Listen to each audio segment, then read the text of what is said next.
Então eu vim dar boa tarde, não só para quem vier ao vivo, mas depois o vídeo fica. Eu quero comentar um pouquinho, partindo de um post que eu fiz hoje cedo, que foi um comentário da rádio sobre as crianças que moram na gente. E eu não sei se ficou claro, eu fiz um recortezinho.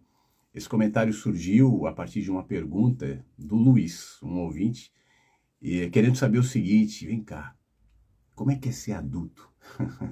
O Luiz é uma pessoa, um jovem de, acho que 20 anos, 19 anos, enfim, 22 eu acho. E sempre traz questões muito interessantes. E eu respondendo a ele, eu dizia que não existe um adulto.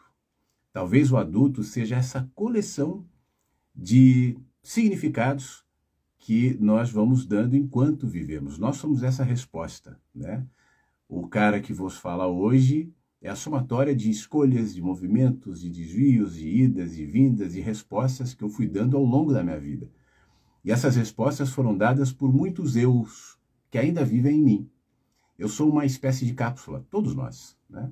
E essa cápsula, ela absorve aquele que a gente deixa de ser naquele instante. Quando eu comecei essa live há pouquíssimos minutos, aquele Flávio que falou olá, já foi absorvido pelo Flávio seguinte, e seguinte, e seguinte. Esse movimento é tão contínuo que a gente não tem consciência dele. A não ser em determinado momento, quando você para na frente do espelho e fala assim, nossa, minha barba ficando branca, caramba, tô ficando velho, aí faz aniversário. Aí você começa a perceber que o tempo está passando, né? Mas a passagem do tempo demarca essa absorção dos muitos que eu fui. E se eu não tiver consciência desses muitos que foram absorvidos pelo tempo em mim e não responder demandas que muitas vezes ficam abertas, esses eus que deixam a existência aqui, na linha temporal, e passam a viver existencialmente dentro de mim, passam a requerer aquilo que não foi ouvido, aquilo que não foi atendido, aquilo que não foi cuidado. Tem muitas terapias, como eu disse no vídeo, que tratam desse assunto a partir de muitas perspectivas. Até porque, eu estava até pensando isso antes de começar esse papo, eu acho que o nosso entendimento em relação a essa dinâmica ainda não é muito claro. Então, a gente usa linguagens, símbolos, dentro do nosso contexto, dentro daquilo que a gente entende, para tentar explicar um fenômeno que é percebido, né? Mas que talvez não seja tão claro na percepção da maioria. Mais ou menos, guardando, obviamente, as devidas proporções, como os nossos ancestrais faziam diante de fenômenos da natureza que eles desconheciam, né? E na tentativa de explicar, relacionavam ao humor divino, a castigo, a bênçãos dos céus. Até hoje, em alguma medida, a gente faz isso também em relação a situações de saúde, relações à natureza. Aquilo que a gente não sabe explicar, isso parece que é uma característica humana desde sempre. A gente vai criando explicações divinas, mitológicas, tal, até quando a gente passa a conhecer os fenômenos, seja pela via da ciência, ou seja pela via da própria experiência, que vai desmistificando determinados acontecimentos e a gente começa a entender eles com mais clareza, né? Então eu acho que esse fenômeno, que obviamente eu também estou falando de maneira metafórica, apesar de ter componentes literais aí da absorção do que fomos naquilo que somos, eu acho que ele pode ser conhecido na medida em que a gente observa para esse fenômeno e tenta entendê-lo. Às vezes, uma saudade, um medo, uma proteção, uma raiva, uma antipatia, respostas que você não sabe de onde vem, né? E aí, mais uma vez, a experiência mística vem de um antepassado, vem da reencarnação, ou vem disso ou daquilo, pode ser perfeitamente observado aí. Quando eu digo que esse fenômeno é mais amplo, eu me lembro do inconsciente coletivo, que tem alguma ligação com isso, não é esse fenômeno, mas ele pode se aproximar disso do Jung, relacionando essa somatória emocional, e no caso dele arquetípica, né? São os arquétipos que vão se instalando de gerações em gerações, criando uma espécie de inconsciente coletivo, que segundo Jung, é mais acessado a partir dos sonhos, porque o sonho captura isso sem os filtros do nosso momento, do nosso pensamento, da nossa cultura, da nossa linguagem e simbolicamente nos mostra na telinha dos nossos sonhos esses fenômenos. Então, o que eu quero dizer com isso, sem tentar explicar o inconsciente coletivo, é que existe um processo silencioso, né, de comunicação tão mais amplo, uma dinâmica presente em todos, né? E quanto mais o tempo passa, mais isso vai se colocando na gente, que no mínimo seria interessante a gente reconhecer que o ser humano é muito mais do que uma máquina de ganhar dinheiro, trabalhar, tirar férias, se reproduzir, casar, envelhecer, aposentadoria, pagar imposto, votar, brigar nas redes sociais e morrer. O que é um adulto, né? Era a pergunta do Luiz que originou essa resposta. Talvez o adulto seja o olhar sóbrio para tudo isso. Ainda que não tenha uma explicação imediata, mas o simples fato de olhar, parar com uma ligação de telefone aqui, o simples fato de olhar, de reconhecer que nós somos muito mais abrangentes, complexos e profundos do que essa cultura hedonista, estreita, superficial que a gente se coloca, talvez isso nos amplie. Hoje eu estava comentando na rádio, no Mensagens Chegam pela Manhã, que quando eu olho para mim, da infância para cá, né, eu ainda vejo o mesmo sentimento. Exatamente isso que eu estou tentando falar contigo aqui, do sentido da vida ser muito mais amplo do que aquilo que os meus horizontes de menino de 10, 11, 15, 18 anos apresentavam. Que são os horizontes da sociedade. Estude, no meu caso, eu, adolescentezinho louco para ser comandante de avião, depois ouvindo rádio, né? E eu fui atrás desses horizontes, fui para o aeroclube, fui trabalhar em rádio cedo, mas eram horizontes estreitos, maravilhosos, todos eles. Eu amo voar, amo aviação, amo rádio, mas eles não se conectavam a esse sentimento que, no meu caso, era alertado, era provocado por uma série de contextos, não só isso que eu estou te falando, do menino que mora na gente e tal. Isso é só mais uma faceta desse fenômeno que é mais amplo. No meu caso, a morte, né? Eu acho que a morte dá sentido à vida. E coisas assim do tipo, eu me lembro que eu era criança, eu deitava no terraço ali do apartamento que a gente morava em São Paulo e ficava olhando para o céu, pensando, vem cá, onde é que isso dá? Né? O que sou eu nesse infinito aqui? Aliás, eu pensava, e ainda penso, o que é o infinito? O que é não terminar? O que é esse universo em expansão? O Big Bang é o fim de um universo anterior? Se o Big Bang é o fim de um universo anterior que implodiu para que explodisse de novo, originando esse universo que nós conhecemos, o que era esse universo anterior? E antes do anterior havia outros? E se não houver nenhum anterior, o que era antes do nada? Eu estou falando coisinhas básicas, básicas, né? Ninguém responde isso, mas estou falando perguntas que as pessoas se fazem e que nos sinalizam que existe algo mais amplo. Esse sentimento, e aí recorrendo ao inconsciente coletivo do Jung, esse sentimento está presente na gente, mesmo que a gente não encontre linguagem para ele. E não tem uma linguagem definida. Justamente por a gente ter esse sentimento, o Fernando Pessoa chama de nostalgia, o Rubem Alves trata muito sobre isso, a saudade, né? Matéria-prima da poesia, matéria-prima da filosofia, matéria-prima da própria religião.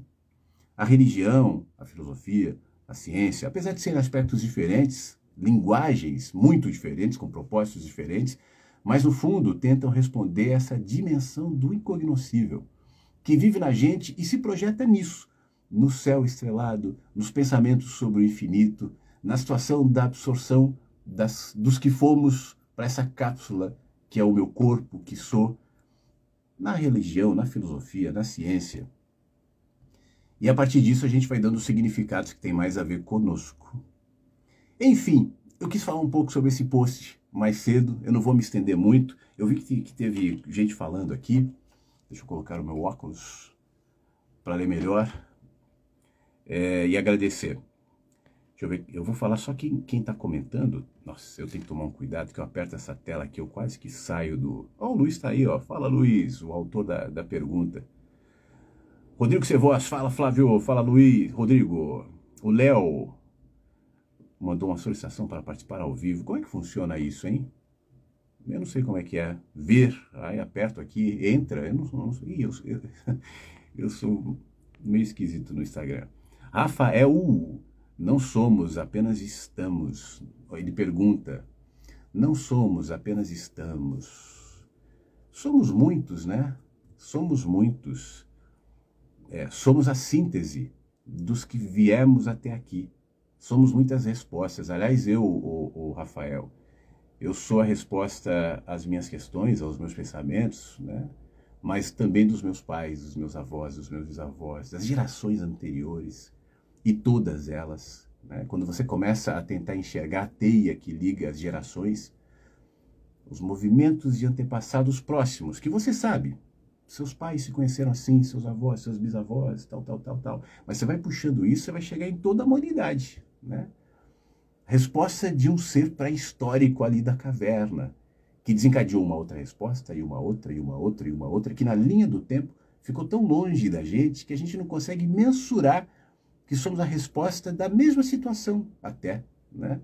Então, quantos somos? É uma pergunta impossível. Somos muitos. Somos a somatória de todos, os que foram, os que são e talvez os que serão. Porque se você quiser adicionar um grão de complexidade nesse pensamento, a gente pode tentar, como exercício de reflexão, nos afastar da mente temporal. A ciência tem feito esse movimento de uma maneira muito rica nos últimos tempos, já desde Einstein, quando relativiza o tempo. Quando você percebe que o tempo é condicionado ao seu movimento, à luz, ao espaço, existe uma condição. O tempo não é sempre o mesmo, o tempo é relativo. Você começa a tentar se afastar da linha temporal e enxergar pelo lado do que eu costumo chamar da eternidade. Eternidade não é infinito. Infinito é um tempo atrás do outro, que não acaba, por isso nos cansa. Infinito. Eternidade é o fora do tempo. Eternidade é o que é.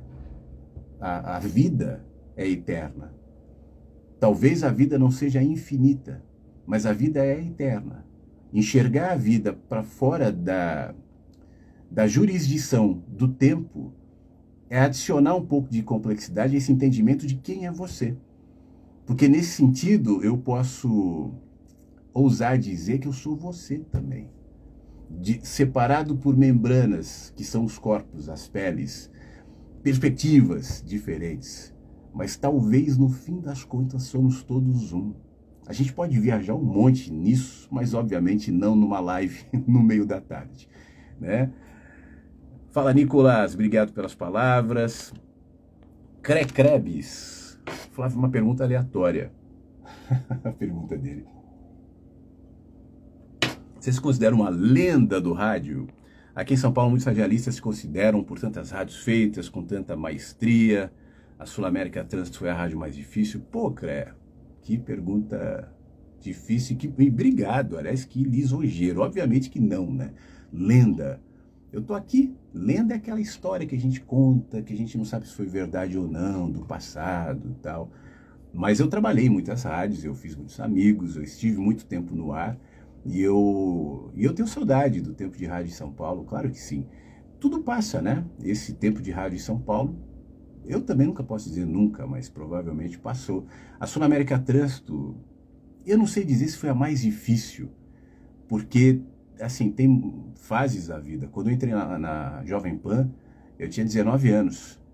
E eu vinha de uma experiência, obviamente, ainda pequena, de rádios diferentes, então foi um grande desafio. Eu lembro quando eu entrei no ar com os clássicos da Pan, uma trilha de 1 minuto e 40, o Tutinha no vidro do estúdio com aquela doçura que lhe é peculiar, aquilo foi difícil, aquilo foi um desafio, né? Então, apesar de depois ter ficado mais tranquilo, a Sul América Trânsito foi mais desafiadora porque era um projeto novo. Ninguém sabia exatamente o que a rádio ia ser, com quem ela ia falar, e a direção estava completamente perdida. Então, o que foi bom para mim, porque me deu espaço para que eu pudesse imprimir o meu jeito, o que eu achei que a rádio deveria ser. E eu achava que a rádio deveria ser humana, tipo a Rádio Inverso, a rádio que eu faço agora. A Rádio Inverso, que é a minha rádio, ela é prioritariamente uma rádio humana. Eu sou uma pessoa falando para pessoas. Isso aqui, ó, é só uma ferramenta, né? Eu não falo pro microfone. Para mim, eu tinha uma época que eu dava aula de rádio em São Paulo, eu sempre dizia isso, assim, olha, o rádio, ele é só um intermediário, ele é uma mídia mesmo. Mas de um lado do rádio falando é alguém, e do outro lado ouvindo também, são pessoas, né? Então, isso sempre teve presente naquilo que eu fiz, mas talvez a primeira oportunidade de colocar mesmo essa humanidade numa comunicação, no caso, com o trânsito como pano de fundo, foi a Rádio Inverso, a Sul América Trânsito. Na Rádio Inverso eu faço a mesma coisa. É uma rádio humana, onde eu sou uma pessoa, falando com pessoas, mas aí eu uso frestas muito mais amplas do que o trânsito, né? No trânsito muita coisa acontece, é um assunto muito rico. Mas aqui eu posso falar usando a literatura, a filosofia, experiências pessoais, ouvir as pessoas contando as experiências pessoais, e isso me amplia. Mas eu acho que esse movimento de humanidade no rádio começou em mim, né, com mais clareza na Sul América Trânsito, tanto é que depois que eu saí da Band, eu não me via mais fazendo o que eu tinha feito sempre. Né? Tudo bem, musiquinha, vamos lá, 7 melhores, tal, não cabia mais em mim. Eu queria seguir com aquele fluxo, e esse fluxo estava jorrando de maneira tão ampla, que aí vieram livros, eu escrevi 6 livros, veio a rádio um pouquinho depois, naquela época veio o blog, onde eu comecei a exercitar a escrita, e outras coisas vieram, o canal do YouTube, né? Então tudo deriva disso, tá bom? Mas, pô, Cré, obrigado pelas suas palavras, meu amigo. Um abração, não sei se você trabalha em Rádio São Paulo, eu estou super desatualizado. Os meus amigos, a minha memória do pessoal de Rádio São Paulo é o pessoal da minha época. E eu saí de São Paulo em 2008 ou 2009, enfim. Então, às vezes eu ouço o pessoal nas rádios, pela internet e tal, já conheço pouca gente. Assim, eu conheço os velhos, Domênico, o Vaguinho, o Sam, a Gi, esses da minha época, né?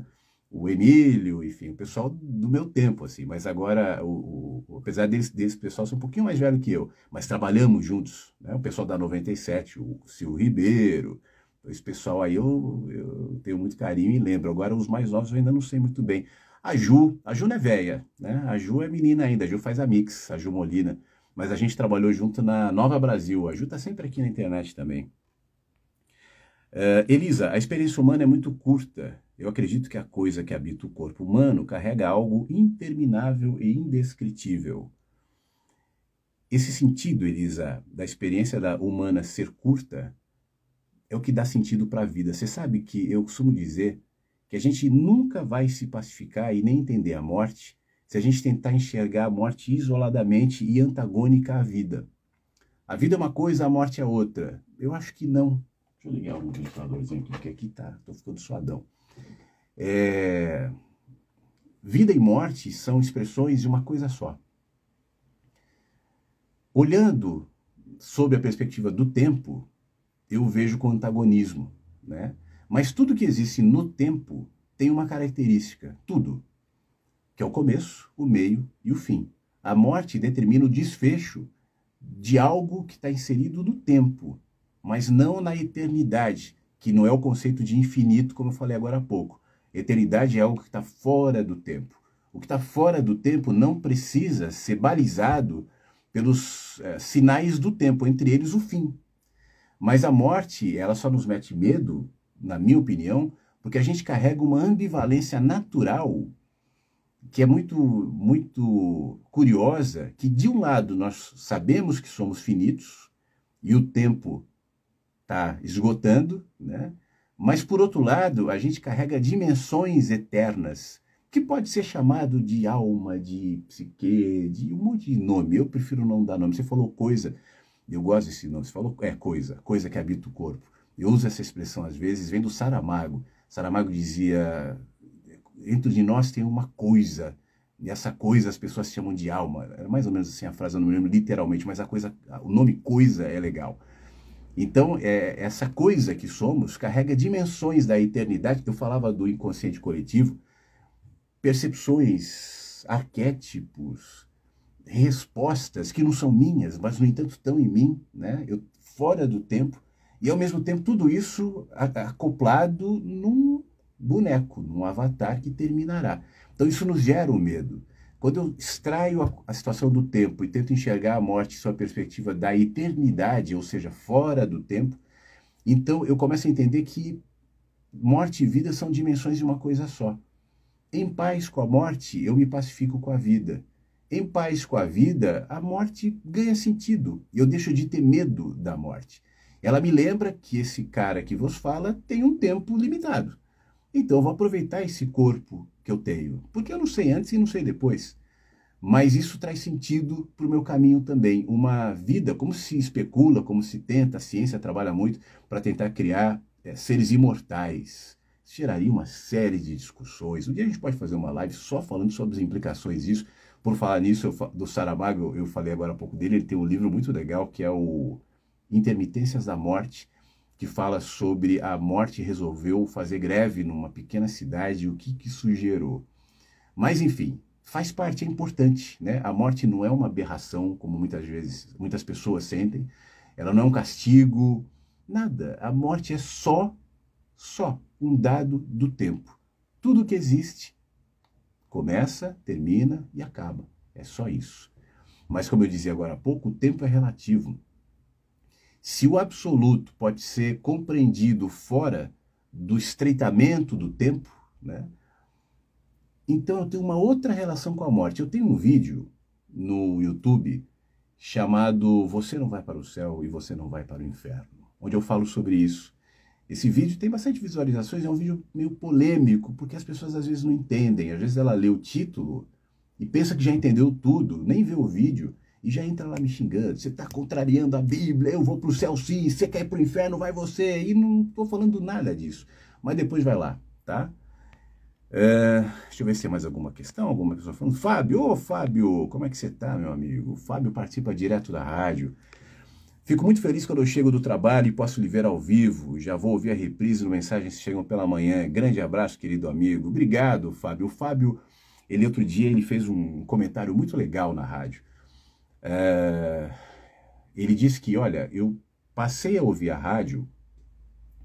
Isso foi transformando algumas coisas tão legais em mim que eu resolvi mudar alguns hábitos meus.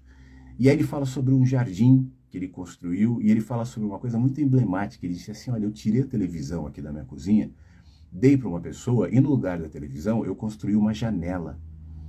E eu achei aquilo lindo. Ele falou, eu fico aqui olhando pela janela os urubus voando, tal. Que maravilha, né? Como eu sempre digo, eu nunca venho para cá, eu não estou aqui para dizer faça isso, faça aquilo, destrua a sua televisão, construa uma janela. Obviamente que não, cada um faz o que quiser e não está certo nem errado, nem uma coisa nem outra. Mas é tão emblemático a pessoa que troca a realidade construída e artificial e comercial de uma televisão e substitui isso por uma janela. E ao invés de prestar atenção no comercial da TV, no programa da TV, passa a prestar atenção no voo do urubu, o que me recompensa muito aqui nesse trabalho que eu faço aqui na rádio. Eu acho isso aqui muito emblemático. Fábio, você me deixou feliz com o seu comentário.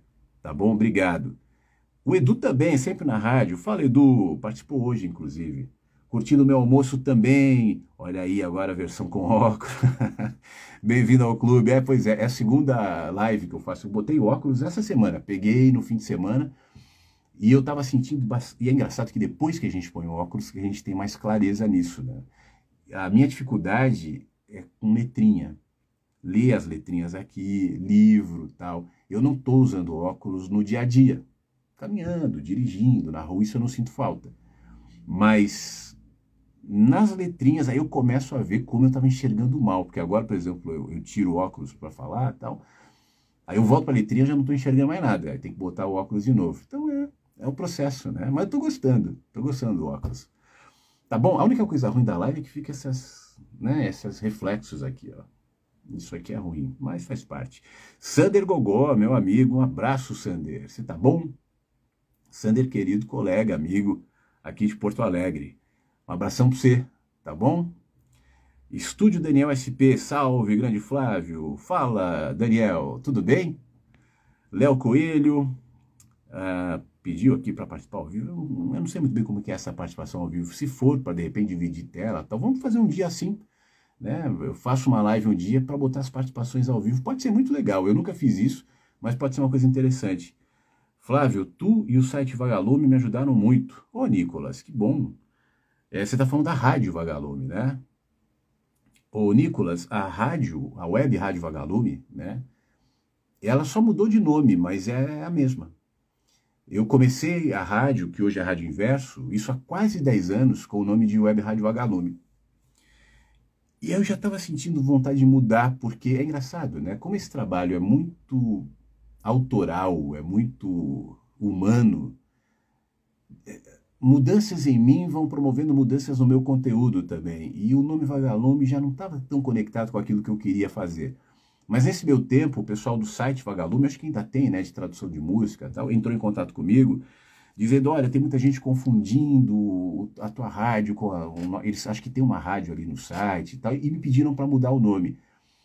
Como o nome é registrado, eu não precisaria mudar, né? Nada na lei me obrigaria a fazer isso. Tanto que eu mantive durante um tempo. E o pessoal foi gente boa, falou, mas poxa, não dá para você mudar. Eu falei, poxa, eu já estou querendo mudar. E está prejudicando eles e gerando confusão, então por que não? Né? Por birra, vou ficar. Foi aí que eu resolvi mudar para a Rádio Inverso. Mas o conteúdo da rádio, a proposta da rádio é a mesma. O Mensagens Chegam pela Manhã, né, que é o carro-chefe ali da rádio, enfim, que já era naquele tempo, continua sendo hoje. Então, o resto é tudo igual. O que mudou na rádio, se hoje a rádio chamasse Web Rádio Vagalume, ela seria como é hoje, né? Porque não foi o nome que alterou a rádio, mas foi uma predisposição interior minha de fazer com que a rádio acompanhasse um pouquinho isso. Mas, pô, saber que a rádio foi importante para você me remunera. Isso que é por isso que eu faço a rádio aqui, é por isso que toda manhã eu estou aqui, para ser útil, né? Para doar. É a maçã que eu dou, eu, macieira.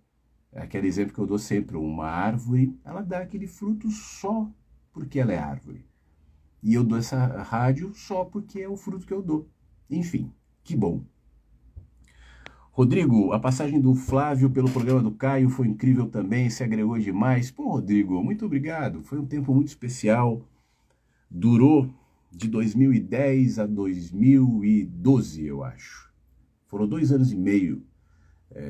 Todas as manhãs ali convivendo com o Caio e convivendo com o Braulio.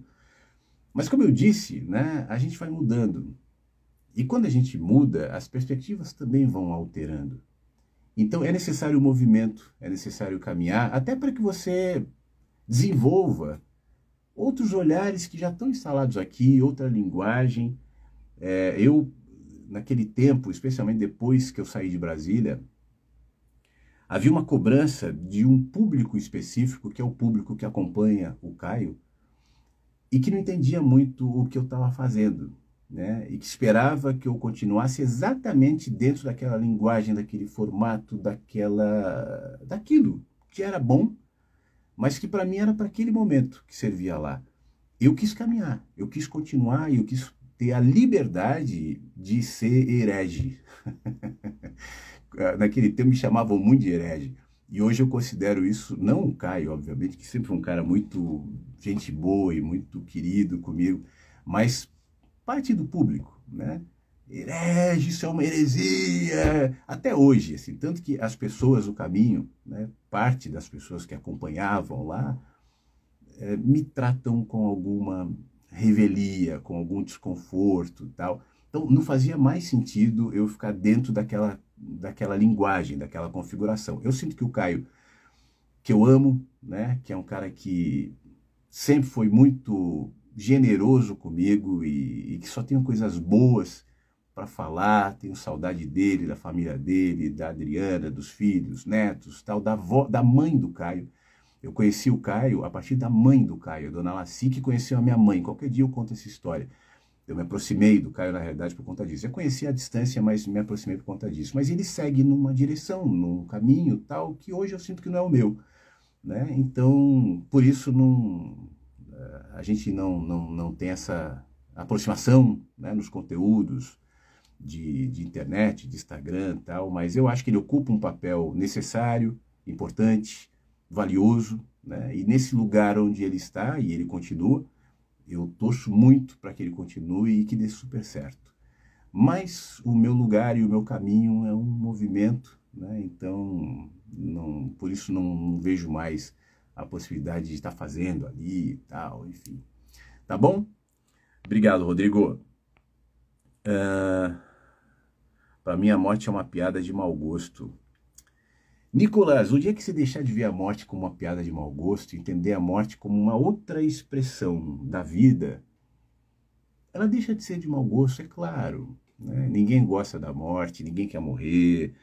Eu sei, é difícil mesmo, não tem ninguém. Eu tenho uma história do Chico Xavier, não sei se você conhece, diz que ele uma vez estava num avião, isso foi ele que contou publicamente, e o avião entrou numa turbulência, ele ficou com medo de morrer e se desesperou no avião. Né? Um cara que construiu o trabalho dele falando sobre a morte, a vida pós-morte e tal, porque está contra a nossa natureza. A nossa natureza, Nicolas, não morre. E esse é o ponto. A nossa natureza é eterna. Volte para aquilo que eu falei lá atrás sobre a eternidade. Eu não estou me referindo a céu, a infinito. A eternidade é o fora do tempo. Tá? Nós somos eternos. Né?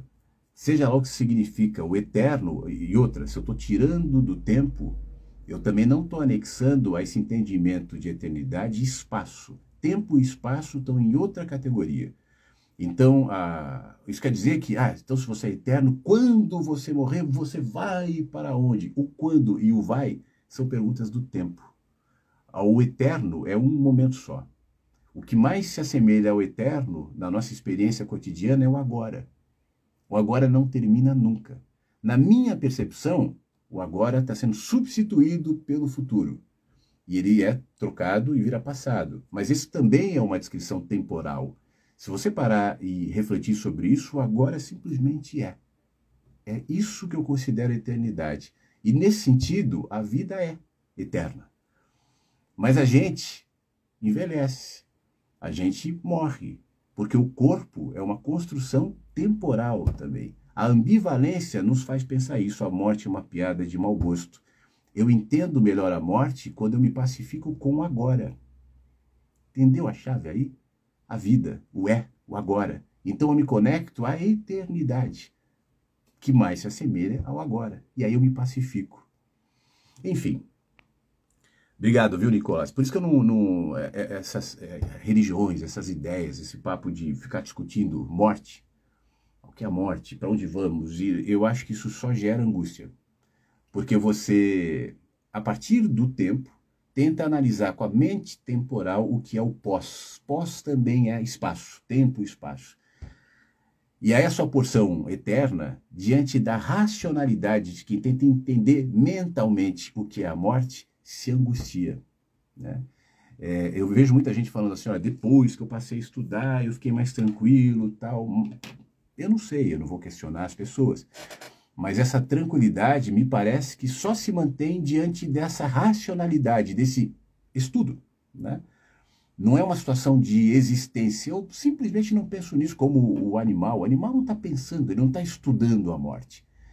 Os bichos vivem. Né? O pássaro não está fazendo uma pesquisa dos pássaros que já morreram para estudar o que é o pássaro, a morte e tal. Isso é uma coisa da mente humana que precisa ter controle. Então a gente puxa assuntos que não se completam na nossa racionalidade e os diminui. E por isso a angústia. Quando eu digo assuntos que não se completam, se não me engano eu falei sobre isso na live anterior, existem aspectos da existência que são conhecidos de muitas maneiras, sensorialmente, no silêncio, na intuição, eu valorizo isso, nos sonhos, na mente, mas não só. Eu tentar reduzir tudo para aquilo que eu posso decifrar, descrever, racionalizar, é diminuir. Por isso que eu acho que Deus não cabe no nome Deus. A fé em Deus, para mim, se eu dou esse nome, fé em Deus, é algo pequeno. É uma crença. Que Deus? Bom, no que eu imagino. Eu leio o Deus da Bíblia. Tá bom, tudo bem. Mas é uma fé racional. Deus não tem nome. Golfinho não dá nome para Deus. Águia não dá nome para Deus. Criança não dá nome para Deus. Peixe não dá nome para Deus. É só a gente. E a gente dá nome e quer controlar.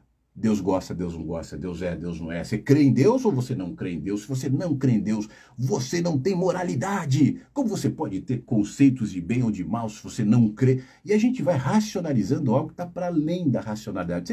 Você percebe que quando a gente racionaliza Deus, Deus fica feio. Ontem eu postei um texto aqui no Instagram, tá aí, né?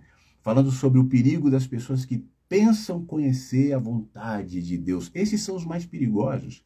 Quem não está pensando nisso é manso. Tem até um texto do Rubem Alves que eu gravei falando um pouco sobre isso, que está na internet. É tranquilo. Quem tem a ambição de racionalizar Deus, por exemplo, bom, aí vai para a religião. Nada contra a religião. Já falei sobre isso algumas vezes, não vou repetir. Eu só acho que a religião é um movimento de diminuição. Às vezes, dependendo do estágio onde a pessoa está, tudo bem, é necessário.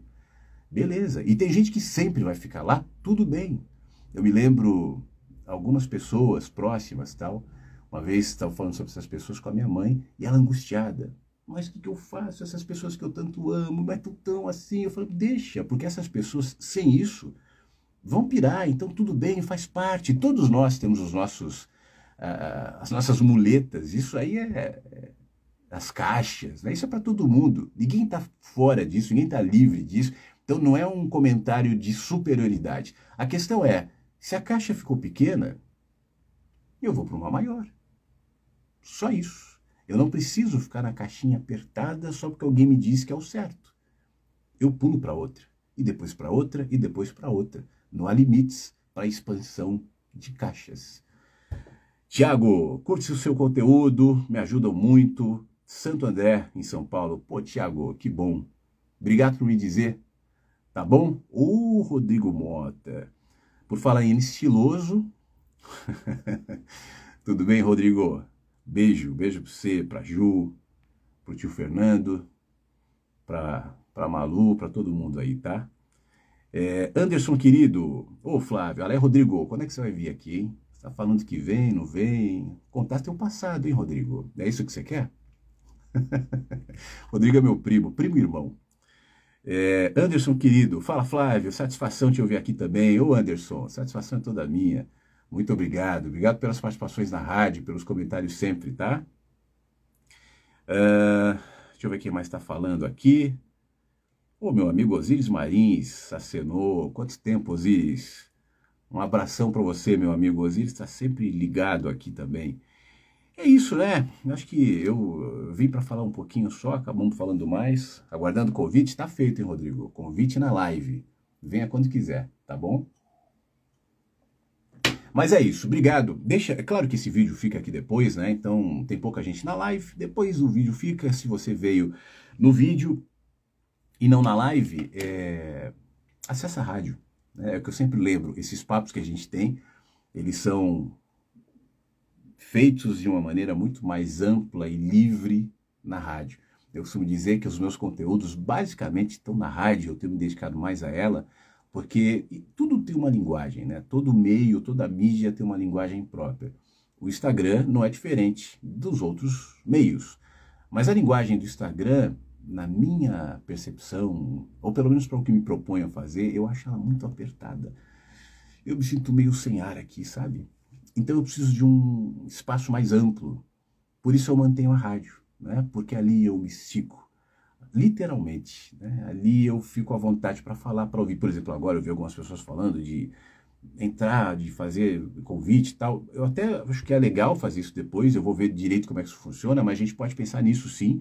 Pô, pode ser muito bom.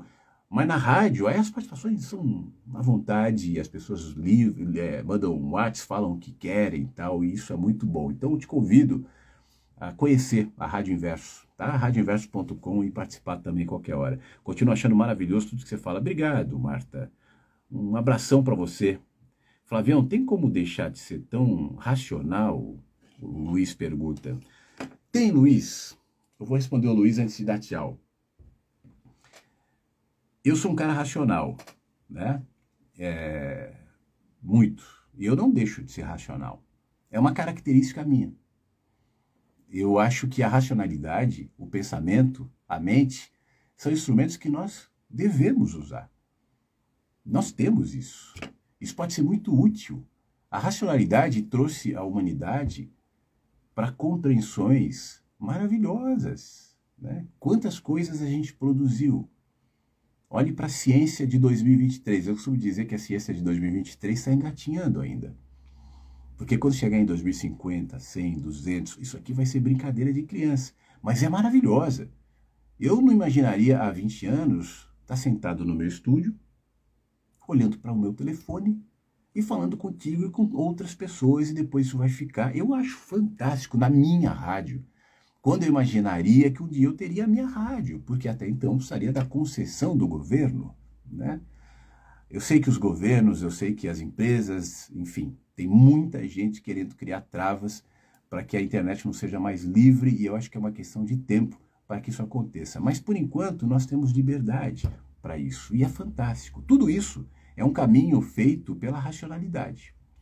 Agora, além de tudo isso, a racionalidade também me diz um negócio que eu comecei a ouvir há algum tempo, e quando eu comecei a dar ouvidos para isso, minha percepção se abriu, que é o seguinte: a minha racionalidade me diz assim: Flávio, que bom que você gosta de mim, me mantenha aqui, mas entenda que eu sou limitada. A minha racionalidade é construída com uma linguagem, e a linguagem tem limites. A racionalidade é construída a partir de uma cultura, e essa cultura também é contextualizada a uma série de vetores que eu também não vejo.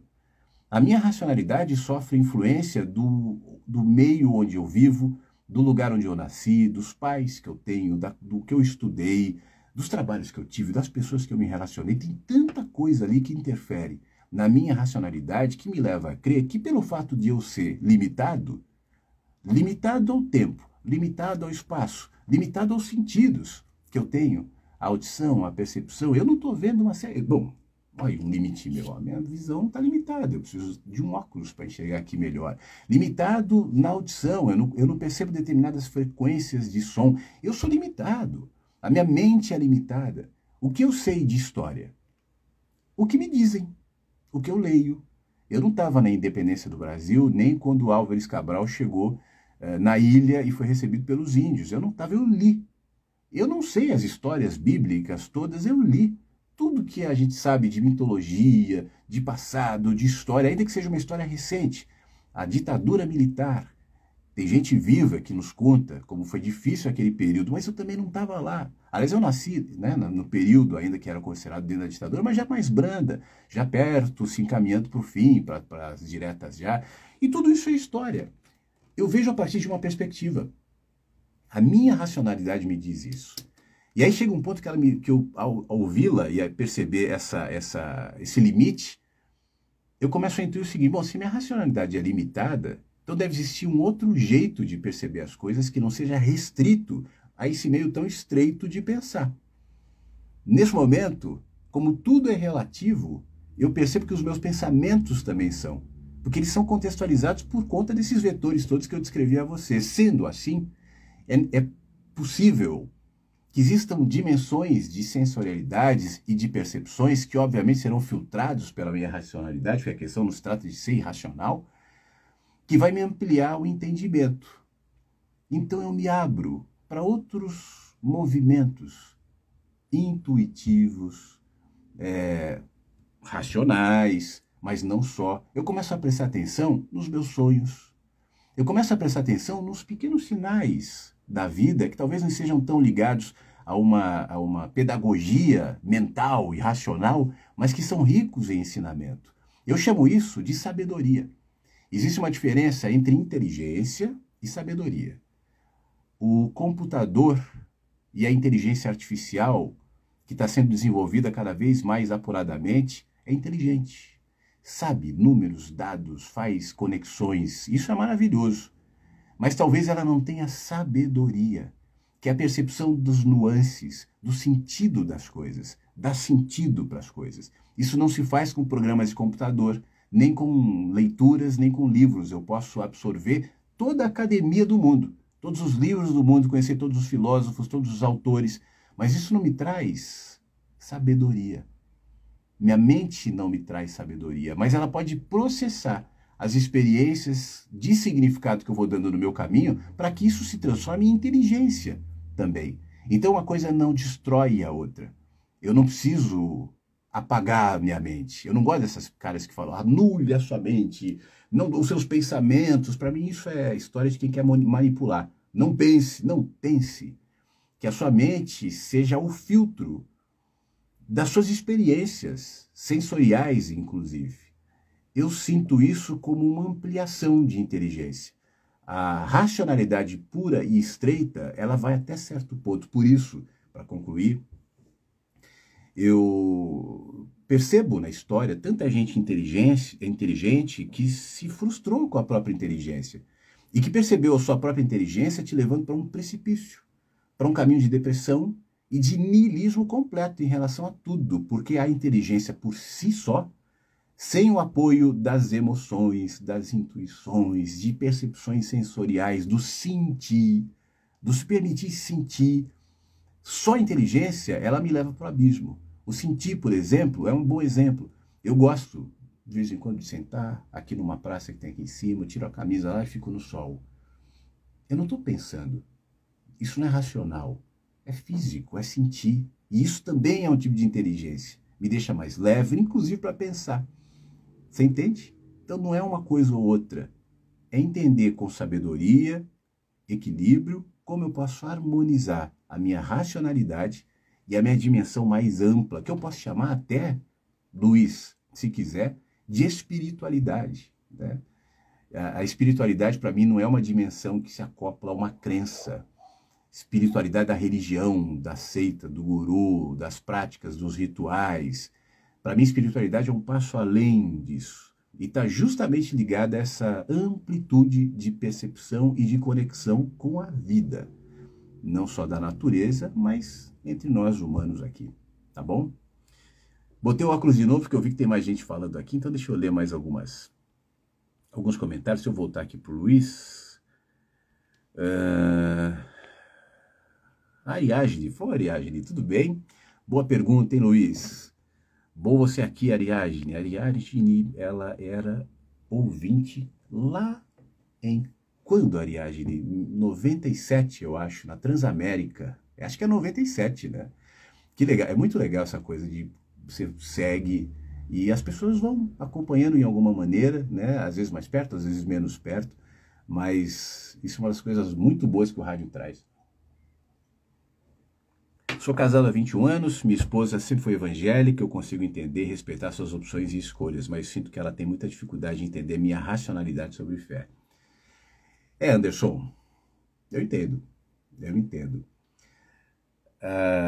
Você sabe um negócio legal? Eu tenho certeza que ao lidar com a fé da sua mulher, você vê uma série de limites, né? Uma série de situações que você gostaria que ela entendesse, ela não vai entender, porque fé quase sempre é algo emocional, não é racional, né? Se eu for aplicar pura racionalidade a isso que a gente chama de fé, ela não se sustenta. Por isso, a grande maioria dos religiosos ou criam uma filosofia própria ou anulam completamente qualquer acesso a qualquer filosofia que, em alguma medida, desarticule aquele presépio criado pela religião. Mas, o que eu quero dizer é o seguinte, Anderson. Todos nós temos os nossos. Eu vou te dar um exemplo. Eu não sei se você já ouviu, eu já dei esse exemplo na rádio algumas vezes, mas eu acho que ele é super legal para ilustrar isso. Perdoe se eu estou repetindo. O meu filho era pequeno, a gente estava indo para a escola, eu estava levando ele de carro, e a escola dele era inclusiva, tinha um monte de crianças com síndrome de Down e tal. E ele comentava assim, poxa vida, essas crianças, eu vejo que elas são tão felizes, e parece que elas não lamentam o fato de não perceberem, de não saberem, de serem inferiores no sentido racional, né? No sentido intelectual. Não que sejam pessoas inferiores, não foi nesse sentido que ele falou, mas racionalmente, tal, intelectualmente. E eu dizia a ele, cara, isso se aplica, tá? A gente, a você, a mim, a sua mulher e a qualquer um.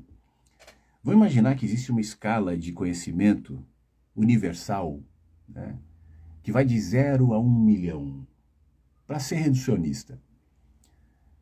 As crianças com síndrome de Down, ou aqueles que a gente considera intelectualmente deficitários, vão imaginar que nessa escala de 0 a 1 milhão, chegaram no 0,3.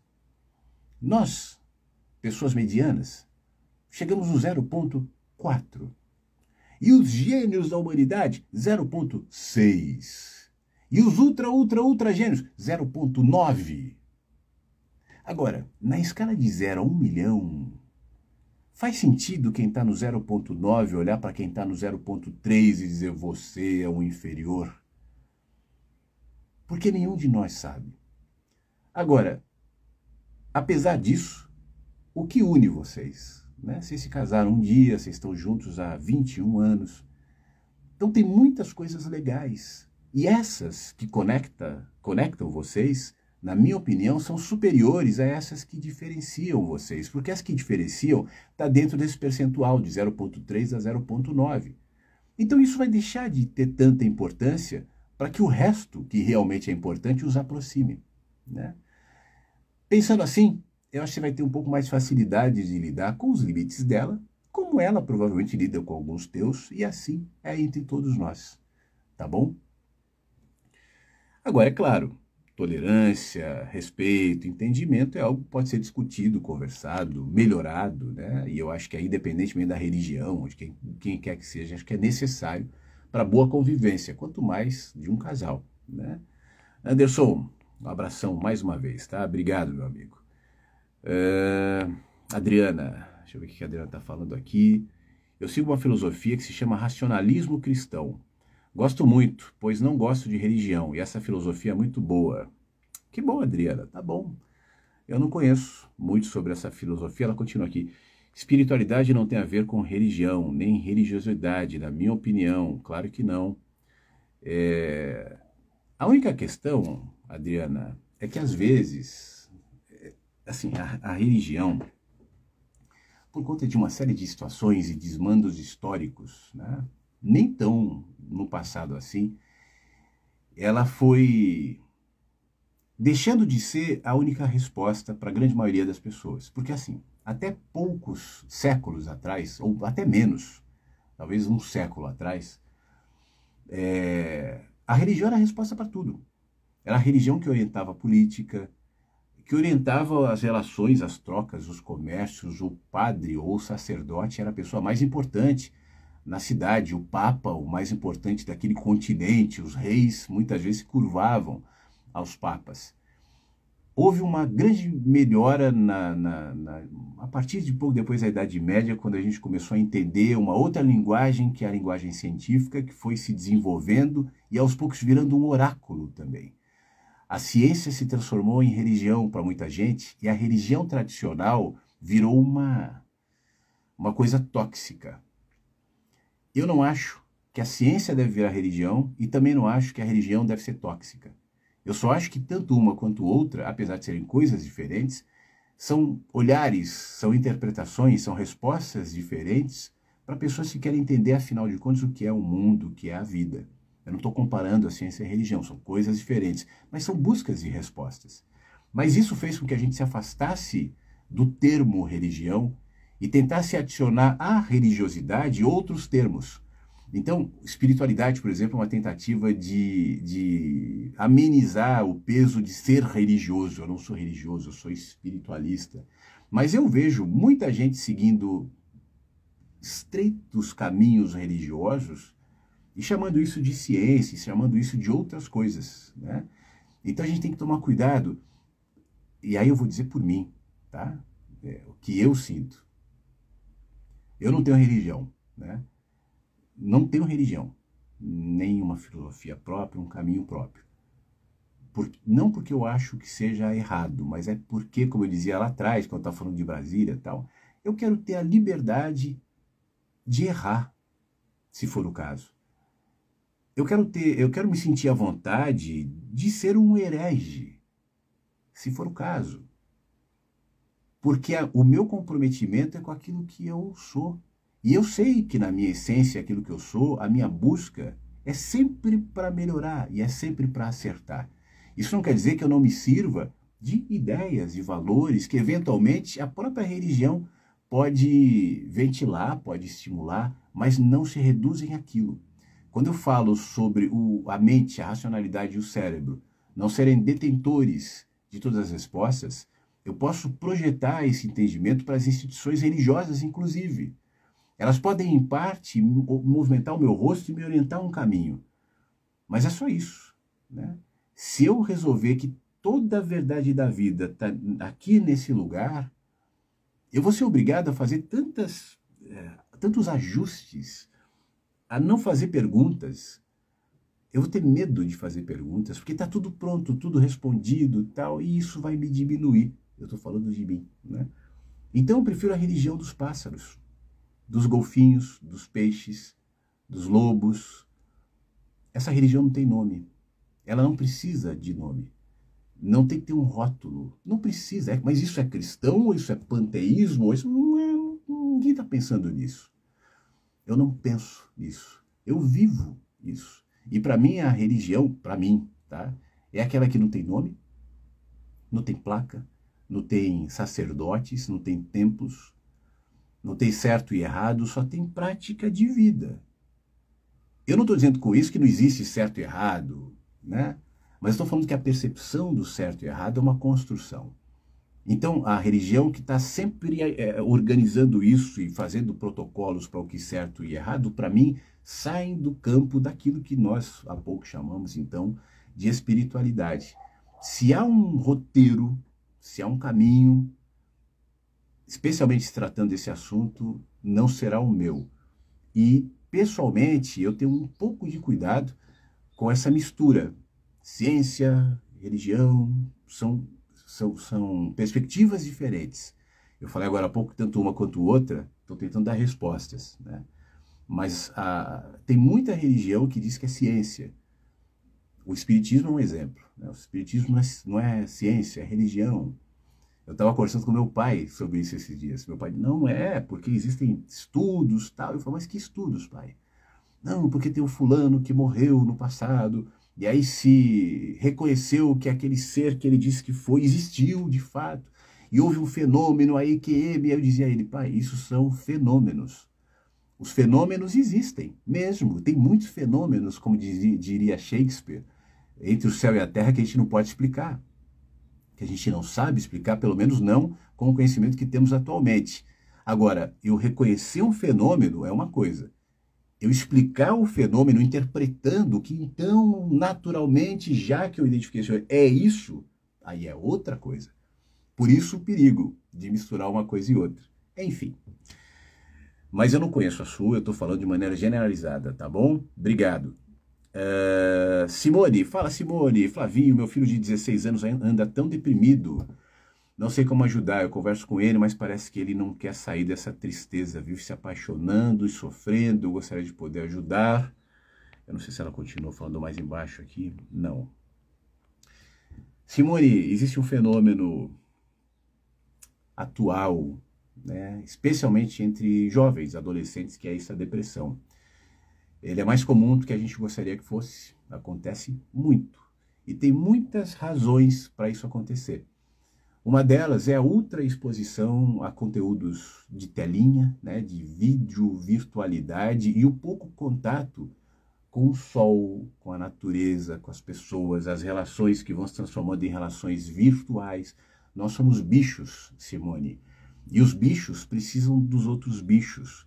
Eu tinha um gato, morreu faz pouco tempo, um gato velhinho chamado Charlie, e o Charlie, ele já estava praticamente cego, doente, andava com certa dificuldade, mas dormia. Ele ouviu o barulho da porta, ele já levantava mancando, meio sem enxergar. Aí ele ia descendo a escadinha assim com todo cuidado, porque ele queria ir para o sol, né?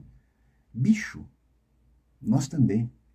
Então, o que eu te sugeriria? Obviamente que tem casos e casos, eu não conheço, mas assim, tenta puxar o teu filho contigo, né? para a natureza, para a praia, para o sol, coisas que ele gosta. Não é falar assim, sai do computador e vão para a rua, porque ele não vai fazer isso. Não é proibir o computador, porque isso também faz parte cada vez mais da vida de todos. Mas se você puder estimular, ir com ele, pô, vamos tomar um sorvete, vamos fazer alguma coisa que ele gosta, vamos sair, né? Isso pode ser muito bom. Agora, às vezes é fase, né? Vai passar. Tenta só mudar o tema mental dele, sabe? Não deixar que o tema mental dele seja tão entregue a essa virtualidade que é tão viciante, hipnotizante e sequestra até adultos, né? Quanto mais adolescentes. E se você achar que tá difícil fazer isso, tente levá-lo a um profissional, a um terapeuta. Eu sei que muitos pacientes de terapeutas são jovens nessa situação e às vezes um olhar distante, que não seja a mãe ou não seja o pai, porque mãe ou pai às vezes não gozam de credibilidade com os adolescentes, né? Pode ajudar. Tem jeito, tem solução, mas sobretudo esteja perto. Não como alguém que o acusa, que o critica, que não aguenta mais, mas como quem ama. E eu acredito muito na sabedoria do amor. Há pouco eu dizia que há outras percepções, outros encaminhamentos da vida que estão para além da nossa racionalidade. O amor é um deles.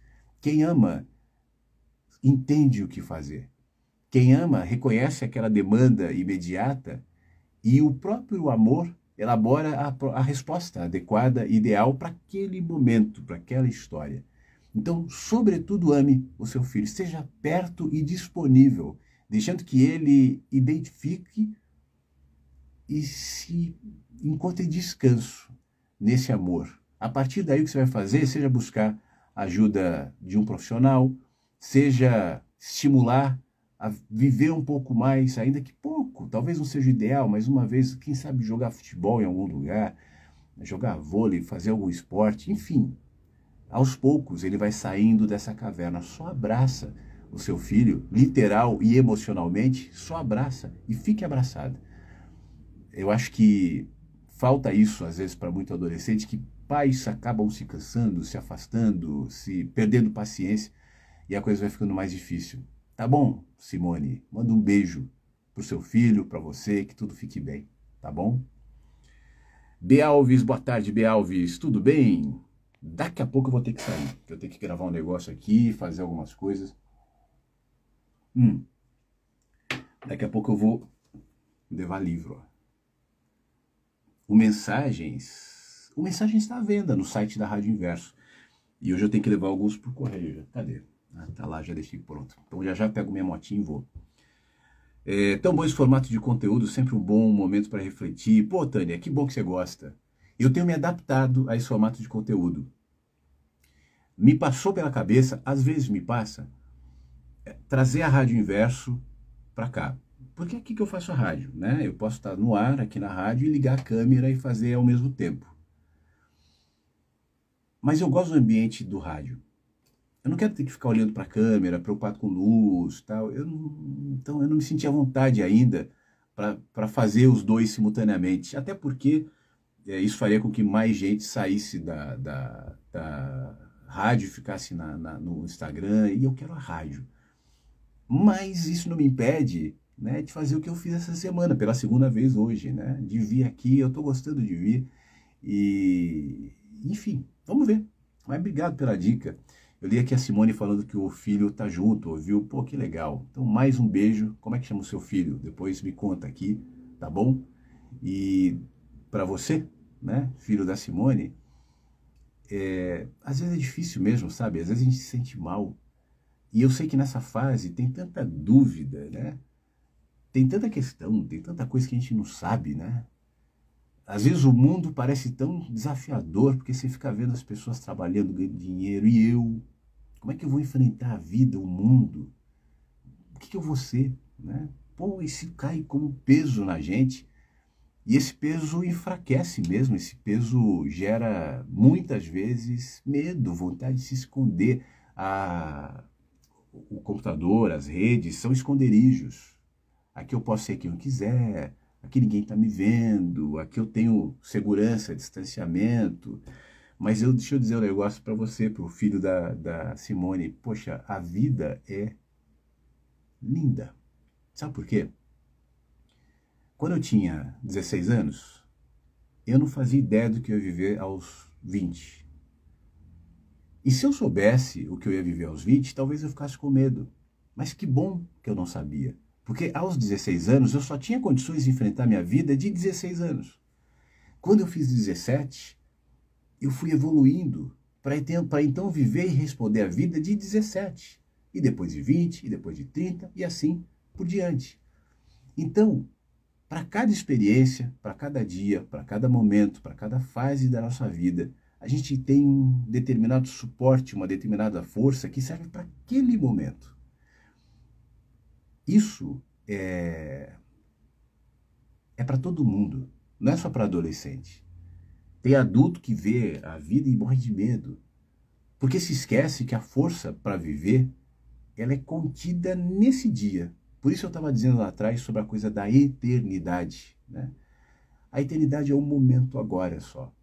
Se você conseguir entender isso agora, aos 16, quanto antes, melhor.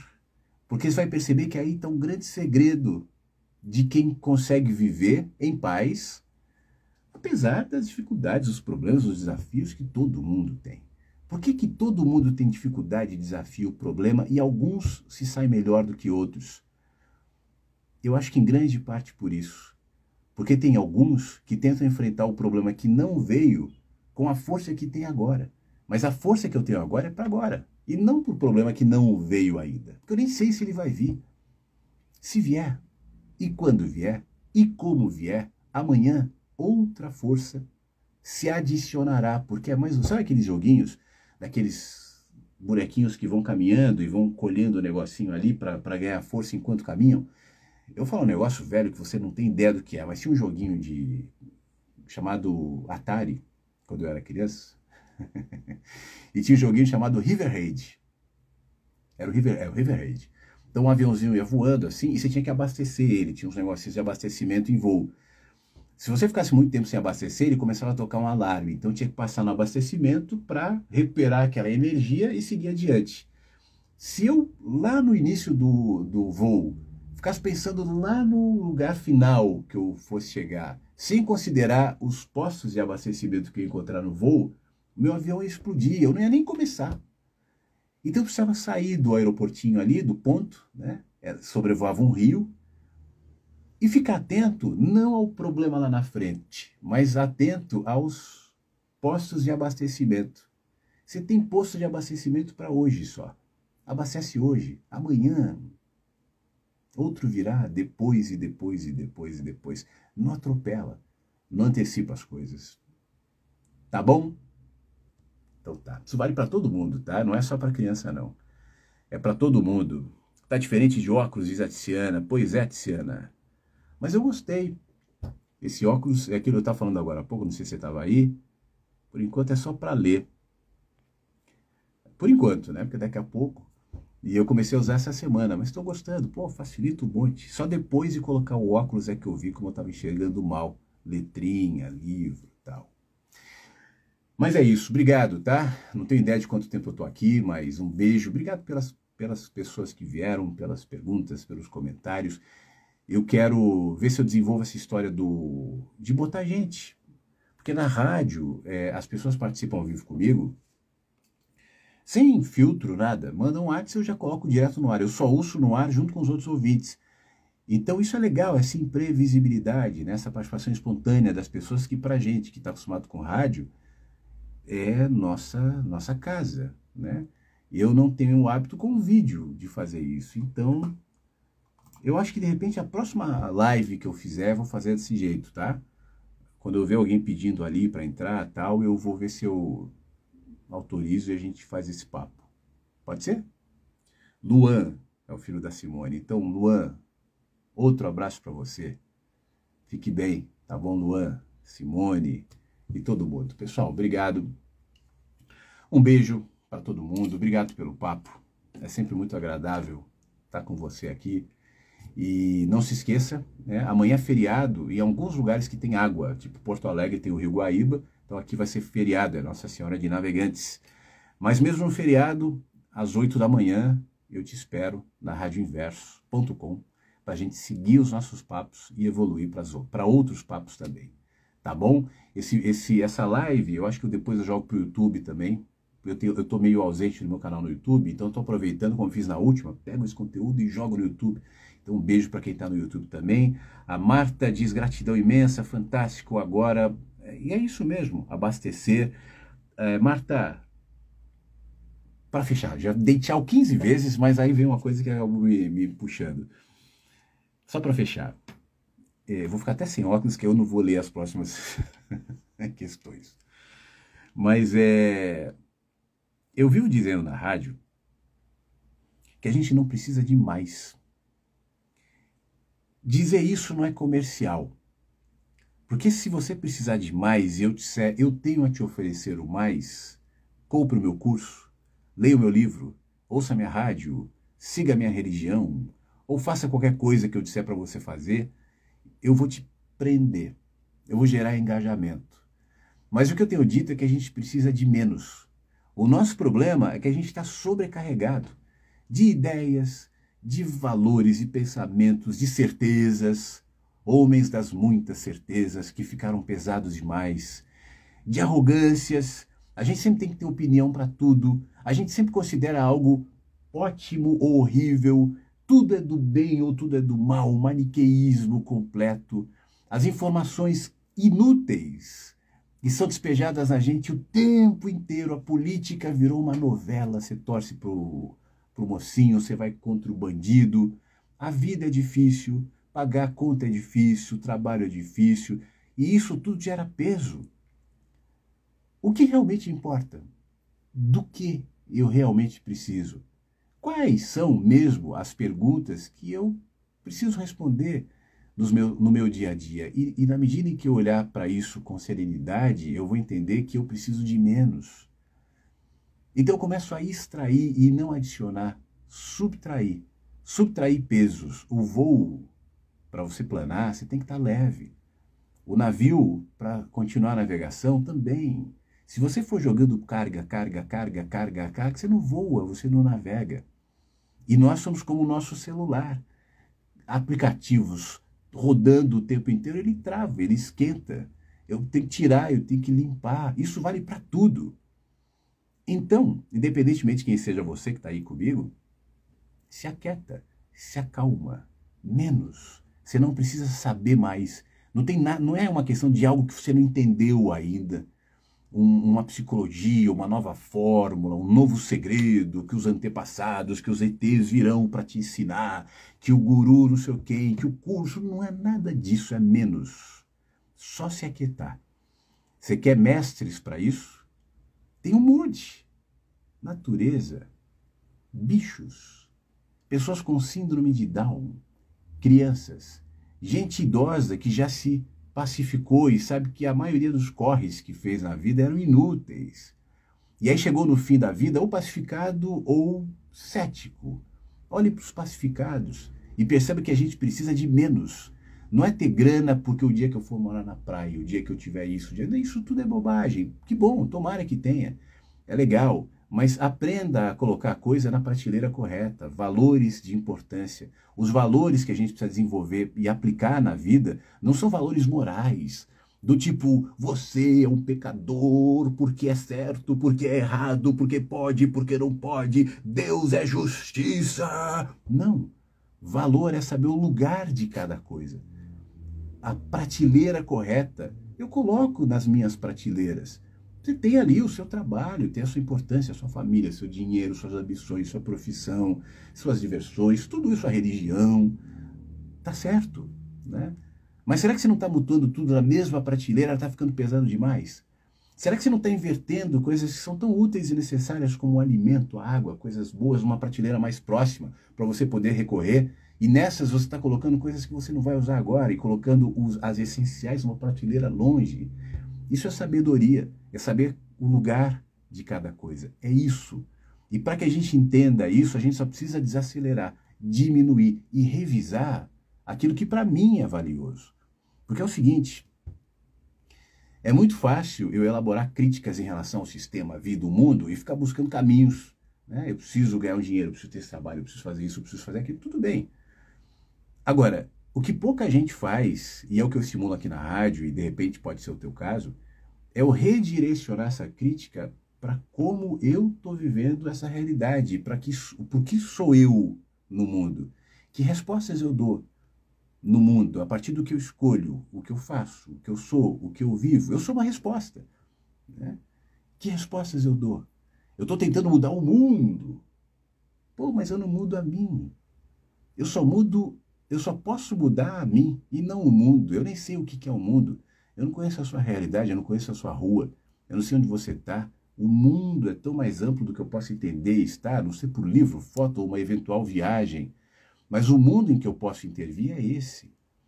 Os seres mais simples estão muito mais à frente da gente, não porque são mais inteligentes, porque, repito, não é uma questão de racionalidade, mas porque naturalmente colocam em prática aquilo que já é plantado na gente, que é essa condição humana de existir. E isso se resume nisso que eu estava falando agora pro filho da Simone, pro Luan, né? Um dia de cada vez, uma ansiedade de cada vez, uma dor de cada vez, uma resposta de cada vez, um movimento de cada vez. Só isso, para mim, isso basta. E é tão complicado que pouca gente faz, tá bom? Ah, agora eu vejo tudo. Marisete, obrigado. Obrigado, Marta, Diana. E aí, Diana? E é isso. Então tá bom. Agora eu vou. Ele disse que não ia botar óculos, aí põe e já começa. Obrigado, tá? Um beijo. Pensa no que a gente falou. Amanhã te encontro na rádio às 8 da manhã, na Rádio Inverso. E se cuida. Fica bem.